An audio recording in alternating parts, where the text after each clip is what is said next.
Doctor Mohammad Yunus যখন প্রথমে Nobel পান, প্রথমে আমরা সবাই কিন্তু আনন্দিত হয়েছি, কিন্তু একটা কারণ এখন পর্যন্ত আমি মিলাইতে পারি নাই যে ক্ষুদ্র ঋণ সুদের ব্যবসা করে একটা মানুষ কিভাবে নোবেল পায়।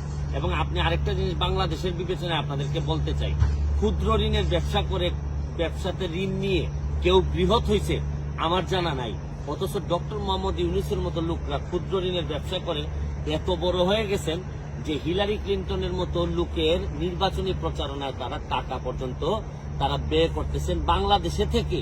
বাংলাদেশের মানুষের টাকা উনি হিলারি ক্লিন্টনের এই নির্বাচনী প্রচারণায় দিচ্ছেন এবং এটার ফলও কিন্তু উনি পাচ্ছেন। দেখেন এখন উনি 175 জন বিশ্ব নেতা নাকি বলছেন যে ইউনূস সাহেবের বিরুদ্ধে যে মামলা, এই মামলা স্থগিত করতে হবে। আমার জীবনে আমি কোনোদিন দেখি নাই যে অন্য দেশের একটা আইনি ব্যবস্থায় কোনো মামলা হইলে এটা স্থগিতের কোনো আবেদন জানানো যায়। সর্বোচ্চ আমরা কি করি, আমরা বলি যে অবশ্যই যেন তাকে ন্যায় বিচার নিশ্চিত করা হয়, বা আমাদের যদি কারো আগ্রহ থাকে আমরা নিজেরা এসে, হিলারি ক্লিন্টন ওনারা কিন্তু নিজেরা এসে এখানে মামলা পরিচালনা করতে পারতেন।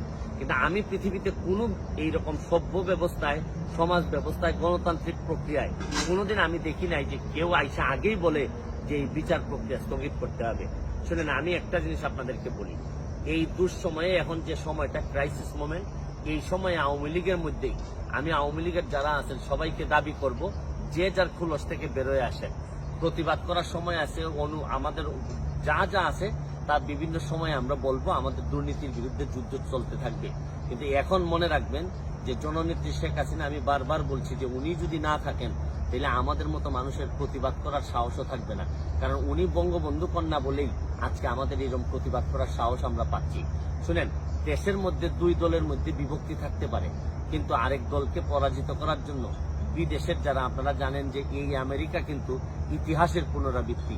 71 সালের যুদ্ধের সময় আমেরিকা আমাদের বিরোধিতা করছে, এখন যখন বাংলাদেশ যখন অন্য লেভেলে চলে যাচ্ছে উন্নয়নের দিক থেকে, তখনও কিন্তু আমেরিকা আমাদের বিরোধিতা করতেছে।